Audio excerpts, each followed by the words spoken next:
Assalamualaikum warahmatullahi wabarakatuh. Halo Soli-Soliha, gimana kabarnya hari ini nak? Semoga kalian semua tetap sehat dan bersemangat meskipun belajar di rumah saja. Nah, kita ketemu lagi ya bersama Bu Angga. Nah, kira-kira hari ini kita belajar apa ya sama Bu Angga? Nah, hari ini kita sudah sampai di tema 4B. Nah, sebelum kita belajar, mari kita berdoa dulu. Sikap berdoa, tangan di depan dada, tundukkan kepala. A'udzubillahi minasyaitonirrajim. Bismillahirrahmanirrahim. Rabbi zidni ilman warzuqni fahman. Amin. Nah, selesai berdoa, mari kita simak dulu ya. Hari ini kita belajar apa?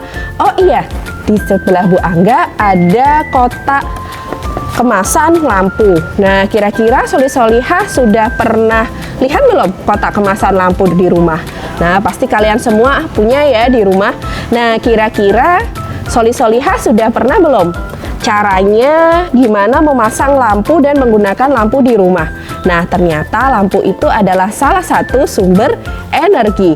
Nah, untuk melihat bagaimana cara menggunakan lampu atau memasang lampu, kita harus melihat dulu teks petunjuk yang ada di kemasannya. Nah, bagaimana caranya agar kita bisa menuliskan teks petunjuk? Yuk kita simak pembelajaran Bu Angga hari ini tentang membuat teks petunjuk. Nah, Soli-Solihah, sesuai dengan pembukaan yang sudah Bu Angga sampaikan tadi, bahwa kita akan belajar tentang menulis teks petunjuk. Nah, Soli-Solihah jangan lupa siapkan catatan ya.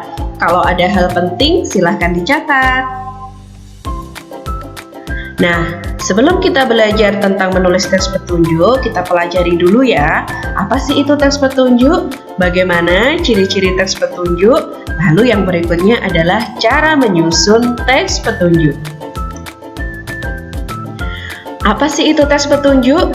Teks petunjuk adalah teks yang berisi urutan penggunaan barang atau urutan pembuatan sesuatu.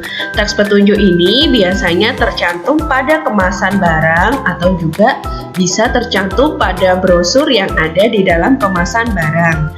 Contohnya adalah cara menggunakan kipas angin, cara membuat nasi goreng. Jadi teks petunjuk ini tidak harus selalu tentang pembuatan ya, bisa juga tentang penggunaan sebuah barang.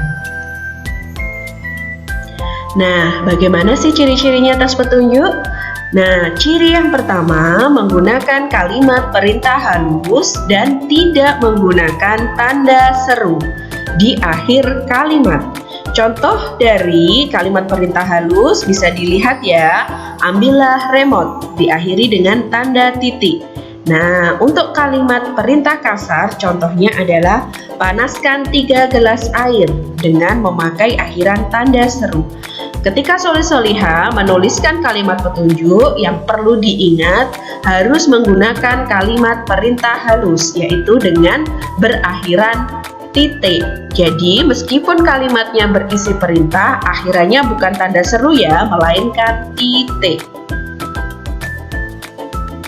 Yang kedua, menggunakan kalimat dengan makna sebenarnya atau bukan makna kiasan. Contohnya, nyalakan api dengan korek. Kalimat ini benar ya, karena maknanya sebenarnya dan merupakan aktivitas yang ada di dunia nyata. Kalimat yang kedua, contohnya amarahku menyala. Kalimat ini merupakan kalimat kiasan. Jadi kalimat kiasan ini tidak boleh ada atau tidak boleh dituliskan dalam kalimat petunjuk. Nah, yang berikutnya, bagaimana langkahnya menyusun teks petunjuk khususnya dengan tema manfaat energi? Yang pertama, pilihlah salah satu alat elektronik yang ada di rumahmu. Boleh kipas angin, boleh lampu, boleh juga televisi, boleh handphone, laptop, atau yang lainnya. Nah, carilah kemasan dari alat elektronik tersebut. Bisa juga solih-solihah mencari brosurnya. Lalu bacalah dengan baik teks petunjuk yang ada pada kemasannya atau pada brosurnya.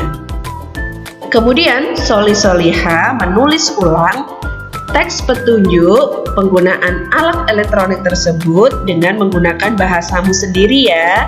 Ingat, dengan menggunakan bahasamu sendiri yang lebih mudah dipahami dan lebih sederhana.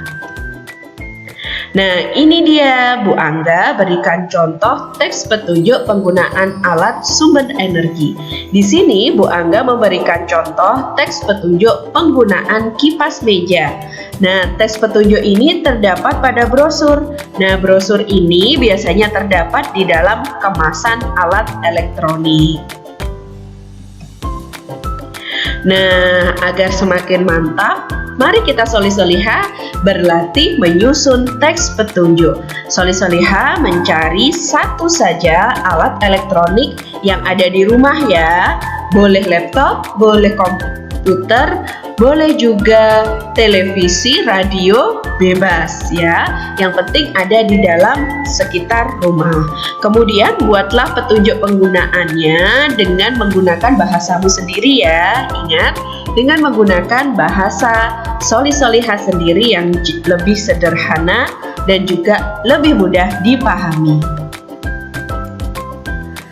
Nah, ternyata belajar tentang manfaat energi di bumi itu juga tertuang dalam surah Yasin ayat 80, yaitu Allah Subhanahu wa Ta'ala berfirman, yaitu Tuhan yang menjadikan untukmu api dari kayu yang hijau dan maka tiba-tiba kamu nyalakan dari kayu itu. Nah, makna dari surat ini adalah kayu merupakan sumber energi yang dapat kita gunakan. Selain itu, kita sebagai manusia juga harus menjaga dan memanfaatkan sumber energi dengan baik dan benar.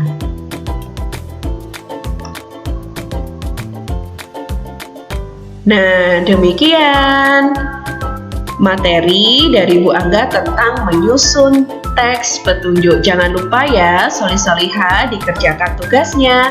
Nah, jika ada kesulitan, solih-solihah bisa minta tolong pada walas masing-masing atau bertanya pada ayah bunda di rumah.